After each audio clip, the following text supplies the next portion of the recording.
I greet you in the name of our risen Lord and Savior Jesus Christ, and I welcome you to this training and information video that we are preparing for members of the Staff-Parish Relations Committee of local churches across our Western North Carolina Conference.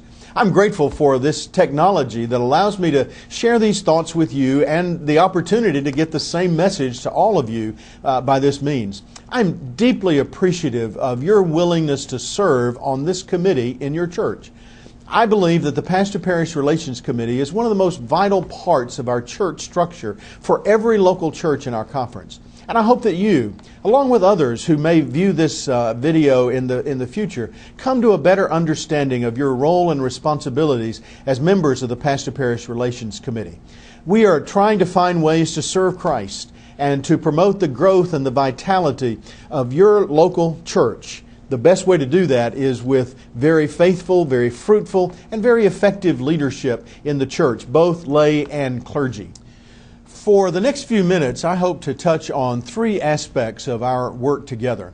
First, I want to make some general observations about the committee and about your responsibilities and some expectations that I have as your bishop and perhaps you have of me. Secondly, I'd like to share some reflections with you on the critical role that the Staff-Parish Relations Committee plays in pastoral evaluation. And finally, I'll share with you a few notes about the appointment-making process and our calendar for 2010. The work of the Staff-Parish Relations Committee is clearly defined in the Book of Discipline.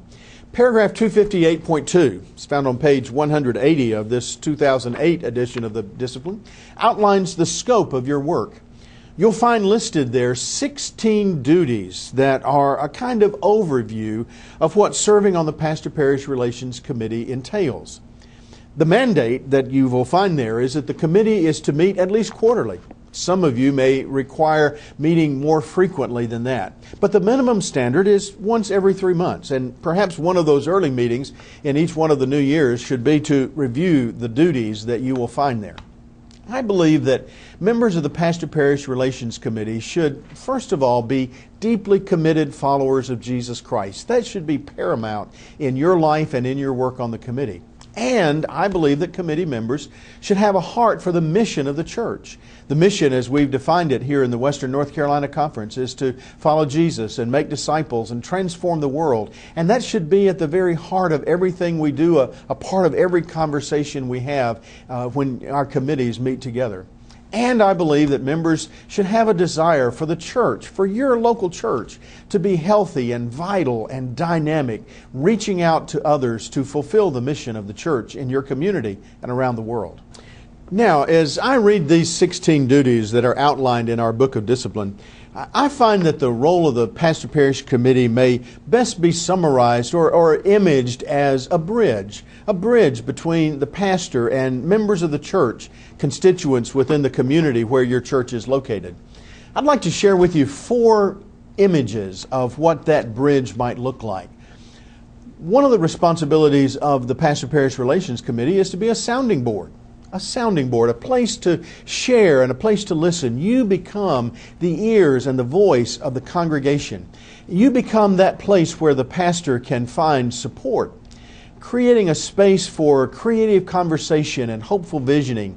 That's why I think it's important that Staff-Parish committees meet often, so that you can create those relationships and build support and have healthy conversations. It's also a way to provide encouragement. For many pastors, there are stress factors and there's loneliness involved in the life of being a pastor of a local church. But you, as members of the Staff-Parish committees, can become the kind of Barnabas for your pastor in your local church, providing that kind of encouragement. Along with encouragement comes accountability. A place where you, along with the pastor, together discern where and in what ways the mission is going to be lived out daily in your community. And finally, part of being a sounding board is to offer prayer. I hope that you, every one of you as members of the Staff-Parish Relations Committee, prays daily for your pastor's family, for the ministry of the church, and for the mission of the church in the world. So you are to be a sounding board. Another part of being a bridge is to be a connecting link. That's why the word relations, I think, is a key word in the name of your committee. You are connecting the congregation and the pastor. You're connecting what's happening in the life of the church and in the community with the leadership the pastor is providing. We are not a congregational system. We are not a call system where a church gets to vote on their pastor or whether or not they are going to receive a new pastor or keep the one they have. Wesley understood that pastors within the life of the Methodist connection were to be sent. It is apostolic. The meaning of the word apostle is to be one who is sent. And it is scriptural. And so that is our model and our way of providing leadership for local churches.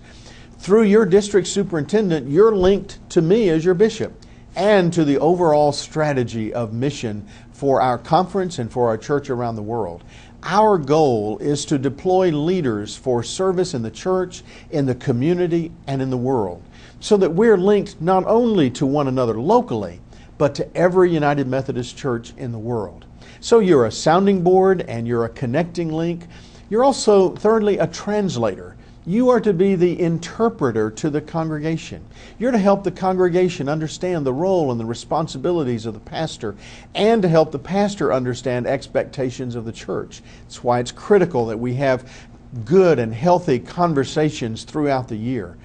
You are to help translate for the congregation and understanding that your pastor is a member of the annual conference and your pastor has responsibilities in the district where you're located and in the annual conference, so that part of what the pastor does throughout the life of a year in the life of the church is to spend time relating to and participating in ministries across the conference.